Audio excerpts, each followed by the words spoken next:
At family dinner, Dad asked if my allowance was enough. When I said what allowance, his face went white. Turns out Mom had been hiding the $2,000 monthly he'd been setting aside for me, sending it instead to my golden child sister for luxury shopping in Paris while I worked until I collapsed from exhaustion. I'm Logan. I'm 19 years old and just started studying medicine in New York City. Originally from Texas, my parents live in Dallas where my dad works as a surgeon at a university hospital, and my mom takes care of our home. After finishing high school, I moved to New York 4 months ago to live on my own. I worked hard and got into medical school in July, inspired by my dad, but I haven't been able to enjoy typical college life. I wanted to make friends, join clubs, and have fun, but money has been tight. My parents pay my tuition, but I have to handle all my other expenses. Apart from classes, I've taken on jobs like tutoring, event staffing, and working at a bar. Even with these jobs, it's been hard to make ends meet each month with rent and living costs. I often switch between jobs to fit my schedule and work mostly on weekends. It's been tough both mentally and physically. I get tired in class, and when I come home late, I struggle to find the energy to study. I'm worried I might have to repeat the year because I'm falling behind in my classes. If things keep going like this, I won't be able to focus on my studies, which are supposed to be my main priority. I felt anxious and desperate, so I called my mom to ask for some financial help even if it was just a little. My dad is rarely home because of his busy job, so my mom handles the finances. Even though my dad earns a good income, my mom said they didn't have extra money and that paying for my tuition was already hard, so they couldn't send me any more money. With that answer, I felt stuck. Most of my friends who live on their own get financial help from their parents, and I envy them. But I decided to keep working hard at my jobs. When I think about it, growing up, things were always different between me and my sister, Olivia. She's 21 now, studying fashion design at a prestigious school in Paris. While I was always expected to work hard and earn my achievements, things seemed to come easily to Olivia. Mom always called her my golden sister, the one with a special touch, the one destined for great things. Don't get me wrong, I love my sister, but the difference in how we were treated was hard to ignore. I remember when we were younger, around 10 and 12, I brought home straight A's on my report card. Mom glanced at it and said, "That's what we expect from you, Logan." The same day, Olivia brought home mostly B's with a couple of C's, and Mom threw her a small celebration, praising her artistic mind and saying academics just weren't her thing. Dad seemed uncomfortable with the disparity but never said much about it. When midterm exams came, I hadn't studied enough, and as expected, I had to take retests. I managed to finish the retests in August and then started my summer vacation. I plan to work as many jobs as I can during the long break to earn as much money as possible. After the summer break, I plan to focus more on my studies, so I'm going to reduce my work shifts. This means I need to save even more money, so I'll cut back on my living expenses. For meals, I'll save by eating instant noodles, bread, and discounted prepackaged meals. Whenever I need to go somewhere, I'll use my bike to avoid transportation costs. I grew up in a well-off family, so I never had to worry about money before. I never expected to live in such poverty after moving. It was a very busy time, but I kept in touch with a college friend through text messages. I occasionally checked my sister's Instagram as well. Her feed was full of pictures from trendy Paris cafes, fashion shows, and weekend trips to places like Monaco and Milan. Each photo seemed to feature some new designer outfit or accessory. I tried not to feel bitter, but it was hard seeing her living so lavishly while I was counting pennies for ramen noodles. One post particularly stung. It showed Olivia at a rooftop party overlooking the Eiffel Tower, wearing what she tagged as a new Dior dress. The caption read, "Mom always knows exactly what I need. #blessed #fashion life #Paris." I stared at that post for a long time, wondering how my parents could afford to send her designer clothes while telling me they had no money to spare. Seeing their fun photos made me sad, realizing how different life could be for students at the same university. My friends often invited me out, but I had to decline because I didn't have the money or time. "I'll drive. Let's go somewhere that doesn't cost anything," one of my classmates messaged me. "Nah. I'm working every day plus. I'm heading back home for the holiday season so I won't be around," I replied. "Are you sure you're okay? You always seem tired at school and I think you're working too much," my friend expressed concern. "I've got the physical stamina, and I need to earn my living expenses. Let's meet up once school starts again," I responded. With that, I headed to the bar where I work. But shortly after, something happened. I collapsed during my shift. It was a busy Friday with lots of customers and orders, and while I was carrying drinks, I felt dizzy. The room started spinning, and the tray of cocktails I was carrying suddenly felt impossibly heavy. The last thing I remember is trying to reach for the edge of the bar to steady myself. I don't remember much after that, and when I woke up, I was in a hospital. The doctor told me I collapsed due to exhaustion and malnutrition. I received 4 fluids and was allowed to go home the same day. I immediately called my boss at the bar to apologize. My boss told me that after I collapsed, he called my name, but I was too out of it to respond, so he called an ambulance right away. He had also contacted my parents. "You've been taking a lot of shifts and I relied too much on that. Sorry about that. I want you to rest easy for the rest of the month," my boss said. That meant a cut in my income. Riding the subway home from the hospital, I wondered if I should take on more tutoring jobs. I felt lost. I was supposed to work at the bar the next day, but now I had the day off. I decided to stay in bed and rest. Checking my phone, I saw a message from my friend that I had missed while I was unconscious. I replied and explained why I hadn't answered earlier. After learning about my situation, my friend decided to come over. He bought groceries and made spaghetti for me. While eating the meal he had kindly prepared, we talked about the costs of living alone. When I mentioned that I wasn't receiving any financial support from home, my friend was surprised. "That's why you've been working so hard. Your dad's a doctor. You should be getting some help." I asked Mom, and she said they're barely managing with just my tuition. "Really? But you're not an only child, right? You have a sister in Paris? How is she affording to study abroad if money is so tight?" I paused, considering this for the first time. I don't know. Mom always handled Olivia's expenses separately. Said she had a special arrangement for her. No way. That doesn't make sense. I hate to say this, but maybe there's something going on that you don't know about, my friend suggested. I started thinking it over. My dad is a doctor and used to drive a luxury car. Our house is in an upscale neighborhood, and I went to private schools my whole life, so why would Mom suddenly say they have no money for me when Olivia seems to be living like a princess in Paris? Something didn't add up. I remembered a conversation I overheard years ago between my parents. Dad had asked Mom why my summer camp was cancelled while Olivia was being sent to an expensive art program in Europe. Mom had said something about investing in Olivia's future and that I was more practical and wouldn't mind staying home. Dad had seemed frustrated but eventually gave in, as he usually did when it came to Mom's decisions about us kids. I became worried. I immediately messaged my mom. "Are you both okay?" She replied after a while, "We're fine," but I couldn't relax. That night, curiosity got the better of me. I called Olivia directly, something I rarely did since we weren't particularly close. "Logan? What's wrong? You never call." She sounded genuinely surprised. "Just checking in. How's Paris treating you?" "Amazing as always. Mom just sent me the cutest Chanel bag for my birthday next month. She's always so thoughtful with her gifts." My stomach dropped. "Oh, that's nice. Hey, I was wondering. How are you managing financially over there? Paris must be expensive." "Oh, I don't worry about that stuff. Mom transfers me about $3,000 a month for expenses, plus extra whenever I need something special. You know how she is with me." I felt like I'd been punched. $3,000 a month, when I was told there wasn't a single dollar to spare for me.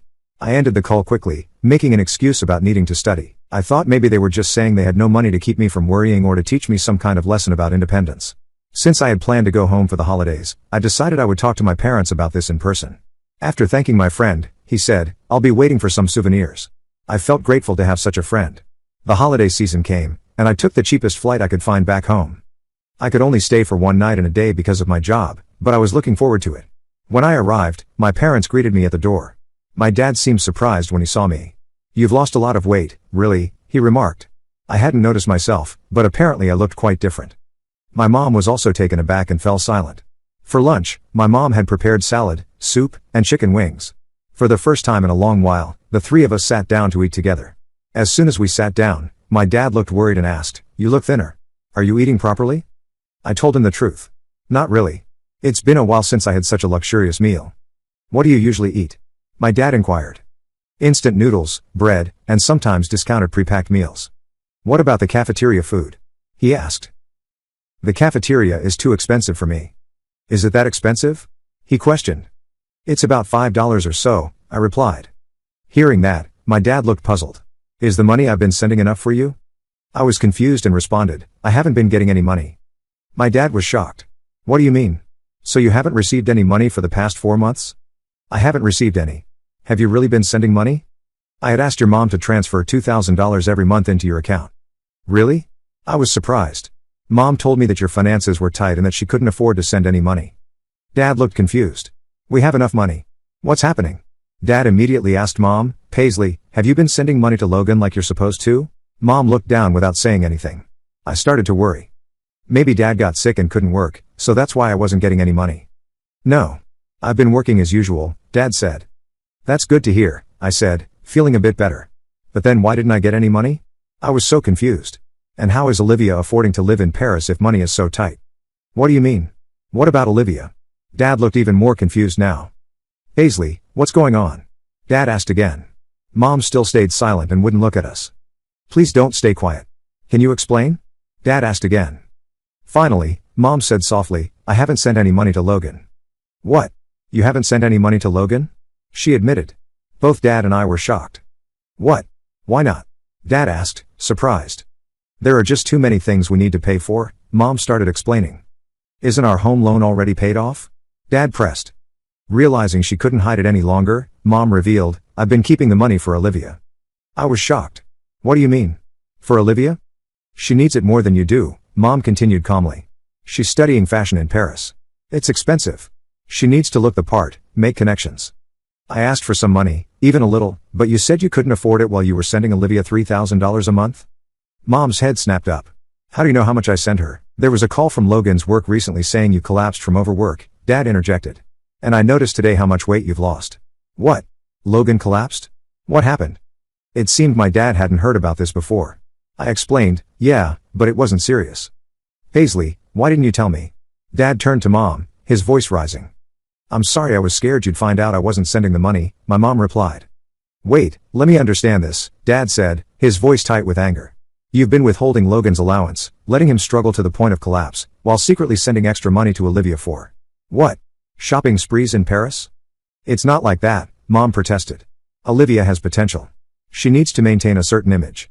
You don't understand the fashion world. And Logan doesn't have potential? Dad's voice was incredulous. He's studying medicine. He's following in my footsteps. That's exactly it, Mom shot back. He's exactly like you. He'll be fine. He doesn't need help. Olivia is special. She's delicate. She needs support. I couldn't believe what I was hearing. All those years growing up, I'd sensed the favoritism, but hearing it stated so baldly was like a knife to my heart. How much have you been giving her? Dad asked, his voice dangerously quiet. Mom hesitated. $3,000 a month for living expenses. And maybe a little extra sometimes. How much extra? Dad pressed. I don't know. Maybe another $2,000 or $3,000 some months? For networking events, proper clothes, accessories. Dad's face had gone pale. So you've been diverting $5,000 or $6,000 a month to Olivia, while Logan has been starving himself and working to the point of collapse? When you put it that way, it sounds bad, Mom said defensively. But Olivia is building her career. She needs these things. And what has she been buying with all this money? Dad asked. Just things she needs, Mom replied vaguely. Like the Chanel bag you just bought her for her birthday next month? I added quietly. Mom looked at me with shock. How did you? I called her. She told me everything. How you always make sure she has what she needs, how you send her extra whenever she wants something special. This is unbelievable, Dad said, shaking his head. Logan had to work until he collapsed because he didn't have any money, while his sister is parading around Paris with designer bags? Olivia has always been special, Mom said, her chin rising defensively. She needs more support. No, Dad said firmly. What she needs is a reality check. And so do you. He turned to me. Logan, I'm so sorry. I had no idea this was happening. I thought you were receiving your allowance all along. It's okay, Dad. No, it's not okay, he interrupted. None of this is okay. He turned back to Mom. Paisley, from now on, I'll handle all the finances. I'll send money directly to Logan's account, and we're going to have a serious talk about Olivia's expenses. You can't do that, Mom protested. What Olivia needs is to learn the value of money, Dad cut her off. She's 21 years old, living like a celebrity on our dime, while her brother nearly works himself to death. It stops now. The rest of lunch was tense and mostly silent. I picked at my food, suddenly not hungry despite having been ravenous moments before. Mom dabbed at her eyes occasionally with her napkin, playing the victim, while Dad sat rigid with anger, his jaw clenched so tight I could see a muscle twitching in his cheek. Afterward, I retreated to my room, overwhelmed by everything that had happened. I could hear my parents arguing downstairs, their voices rising occasionally before dropping to tense murmurs. I lay on my bed, staring at the ceiling of my childhood room, thinking about all the years of subtle favoritism. The way Olivia got a car for her 16th birthday while I was told I could save up for one. How her artwork was framed and displayed prominently throughout the house, while my academic achievements were treated as expected and unremarkable. The summer I wanted to attend a science camp but was told it was too expensive, only to find out later that Olivia had been sent to a month-long art program in Italy that same summer. It all made sense now. The pattern had always been there, but I'd never understood just how deep it went. The financial disparity was just the most recent and extreme manifestation of Mom's lifelong preference. Later that evening, Dad knocked on my door. Can I come in? I nodded, and he sat heavily on the edge of my bed. I want you to know how sorry I am, he said. I had no idea your mother was doing this. I thought you were getting your allowance, and I thought Olivia was on a much more modest budget. It's not your fault, Dad. It is, though. I should have been more involved in the finances. I trusted your mother to handle things fairly, and I was too busy with work to pay attention, he sighed deeply. I've already called Olivia. She was upset when I told her there would be changes. What kind of changes? I asked. Her allowance is being reduced to $1,000 a month, the same amount you'll be getting from now on. Anything beyond that, she'll need to earn herself. She's not going to like that, I said, thinking of my sister's lifestyle. No, she's not. But it's long overdue. He hesitated. There's something else you should know. Your mother. She hasn't just been favoring Olivia with money. She's been putting money aside for her future too, money that was supposed to be split between both of you. What do you mean? We have a family trust that's supposed to be divided equally between you and your sister when you both turn 25. Your mother has been diverting funds from it to set up a separate account in Olivia's name. I felt sick. How much? About $300,000 so far. I couldn't even comprehend that amount. It was more money than I could imagine. I've frozen that account and initiated the process to return those funds to the family trust, Dad continued. It will take some legal work, but it's the right thing to do. He ran a hand through his graying hair, looking older than I'd ever seen him. I keep thinking about how you collapsed at work. How you've been struggling all this time while I thought you were fine. While your mother let me believe you were fine. I didn't want to worry you, I said. That's not your job, son. My job is to worry about you. To take care of you. His voice broke slightly. And I failed at that. You didn't know, Dad. I should have known. I should have asked more questions, been more involved. He straightened his shoulders. But that changes now. From now on, I'm going to be much more present in your life and Olivia's. And I'm going to make sure things are fair between you two. That night, Olivia called me, furious. What did you say to Dad? She demanded without preamble. The truth, I replied simply. That I've been working multiple jobs and still can barely afford to eat, while you've been getting thousands of dollars a month. That's different, she snapped. I need that money. Do you have any idea how expensive it is to live in Paris? To dress appropriately for fashion school? Do you have any idea what it's like to collapse from exhaustion because you're working so many jobs you don't have time to eat or sleep properly? There was a pause. Is that really what happened? Yes, Olivia. That's really what happened. While you were buying Chanel bags, I was working 60-hour weeks on top of medical school and living on ramen noodles. Another long pause. I didn't know. Would it have mattered if you did? She didn't answer that. Instead, she said, what am I supposed to do now? Dad says I'm only getting $1,000 a month from now on. I can't live on that. Welcome to the real world, I said, without much sympathy. Get a job, like I did. A job? I'm studying fashion design. I don't have time for a job. And I'm in medical school. Somehow I manage. She hung up on me. The next morning, tensions in the house were at an all-time high. Mom barely spoke, moving around the kitchen like a ghost. Dad kept trying to engage me in conversation, as if making up for lost time. Your mother and I have been talking, he said finally. We need to make some changes. What kind of changes? I asked, glancing at Mom, who was staring fixedly into her coffee cup. For one thing, I'm taking control of the family finances, Dad said firmly. And I'm going to be much more involved in both your lives from now on. Mom looked up then. I still think you're being too harsh on Olivia. What she needs, Dad interrupted, is to learn the same lessons Logan has had to learn the hard way. Independence. Responsibility. The value of hard work. She's different, Mom insisted. She's more sensitive. No, Dad said firmly. She's not different. She's just been treated differently. By you. Mom fell silent again. There's something else we need to discuss, Dad continued, turning back to me. Your mother and I. We're having problems. My heart sank. What kind of problems? This situation with the money. It's brought to light some deeper issues. Your mother's favoritism toward Olivia has been going on for years, and I've allowed it. I didn't realize how extreme it had become. What are you saying? I asked, though I already knew. We're going to try counseling, Dad said. But I want to be honest with you. I'm not sure our marriage can recover from this. The trust is broken. Mom looked up, her eyes suddenly fierce. You're blaming me for all of this? For wanting to give our daughter the best chance at success? I'm blaming you for lying to me, for stealing from our son, and for potentially emptying our retirement accounts to fund our daughter's shopping addiction, Dad replied evenly. Yes. I flew back to New York the next day, my head spinning with everything that had happened. Dad had transferred $5,000 into my account, back pay for the allowance I should have been receiving, and promised regular monthly transfers from now on. Focus on your studies, he told me at the airport. That's what's important now. The first thing I did when I got back to my apartment was buy groceries. Real groceries, fresh vegetables, meat, fruits, foods I hadn't been able to afford in months. I cooked myself a proper meal and sat down to eat it, savoring each bite. It was such a simple thing, but it felt like a luxury. With the financial pressure eased, I was able to cut back on my work hours. I kept the tutoring job because I enjoyed it, but I reduced my bar shifts to just weekends and gave up the event staffing entirely. Suddenly, I had time to study, to sleep, to take care of myself. My grades began to improve almost immediately. Over the next few months, I watched from a distance as my family dynamics shifted dramatically. Dad moved out of the house into an apartment nearby.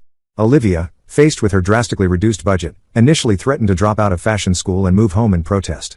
But when neither parent budged, she surprisingly rose to the challenge. She found a part-time job at a small boutique in Paris and started living within her means. "It's actually not that bad," she admitted to me during one of our now regular calls. "My boss is teaching me a lot about the business side of fashion. And I kind of like earning my own money." Mom struggled the most with the changes. She resisted the financial restrictions Dad had put in place and continued to try to send Olivia extra money in secret. When Dad discovered this, it was the final straw. He filed for divorce. The proceedings were messy. Mom fought the divorce and tried to claim half of Dad's assets and future income. But when Dad's lawyer presented evidence of her financial misconduct, diverting family funds, emptying joint accounts to send money to Olivia, and lying about it consistently, the judge was unsympathetic. The final settlement heavily favored Dad. During this time, I focused on rebuilding my health and my academic standing. With proper nutrition and adequate rest, I regained the weight I'd lost and found my energy returning. My professors noted the improvement in my work, and I even managed to join the Pre-Med Student Association, something I'd been too busy to consider before. Olivia and I began speaking more regularly. Our conversations were awkward at first, both of us unsure how to navigate our new relationship without Mom's favoritism driving a wedge between us. But gradually, we found common ground. She told me about her job at the boutique, about the customers she met, about her designs. I told her about my classes, my growing circle of friends, my hopes for the future. "I never realized how much Mom's favoritism affected you," she said during one of our calls. "I guess I just accepted it as normal. It felt good to be the special one." "And I accepted being the overlooked one," I replied. "It's what we knew." "I'm sorry, Logan. I should have seen it. We were both kids, Liv. It wasn't our responsibility to see it." 1 year later, I'm doing well in medical school. With the financial pressure lifted, I've been able to cut back on my work hours and focus on my studies. My grades have improved, and I've even joined a few clubs and made more friends. Dad has settled into his new life as a bachelor and seems happier than I've seen him in years. He visits me in New York every couple of months, and we've grown closer than ever before. During his last visit, we talked for hours about his medical career, about my studies, about our shared love of science, conversations we never seemed to have time for when I was growing up. "I always knew you had the makings of a great doctor," he told me. "But I'm even more proud of the person you're becoming." Olivia has undergone perhaps the most surprising transformation. After initially resenting the financial restrictions, she's embraced her independence. She's still in fashion school, but she's also working at the boutique, which has turned into a valuable apprenticeship. She's designing her own small collection now, learning to create beautiful things on a budget. We talk regularly, and for the first time, I feel like I have a real relationship with my sister. "My professor said my new designs show a maturity and practicality that was missing before," she told me proudly during one of our video calls. "He says constraints can be a designer's best friend. They force you to be creative in ways unlimited resources never would." Who knew budget limitations could be a good thing? I laughed. "Certainly not the old me," she admitted. "But I think I like the new me better." Mom has had the hardest adjustment. The divorce left her with less than she expected, and she's had to downsize from our family home to a small condo. She's still struggling to accept her new reality and blames Dad and me for turning Olivia against her. She started working part-time at a local department store, her first job in over 20 years, and while she complains about it constantly, I think the structure and social interaction are good for her. Her relationship with both of us remains strained. She calls me occasionally, though our conversations tend to be short and superficial. With Olivia, she's still trying to maintain the old dynamic, offering to send her money she doesn't have, suggesting Olivia move back home where Mom can take care of her. Olivia has learned to gently but firmly maintain her boundaries. Last week, during one of our video calls, Olivia showed me some of her latest designs, elegant, minimalist pieces that looked expensive but were crafted from affordable materials. "I never would have learned to do this if I still had unlimited funds," she admitted. "Constraints breed creativity, I guess." "You're really good at this," I told her, genuinely impressed. She smiled. "Thanks.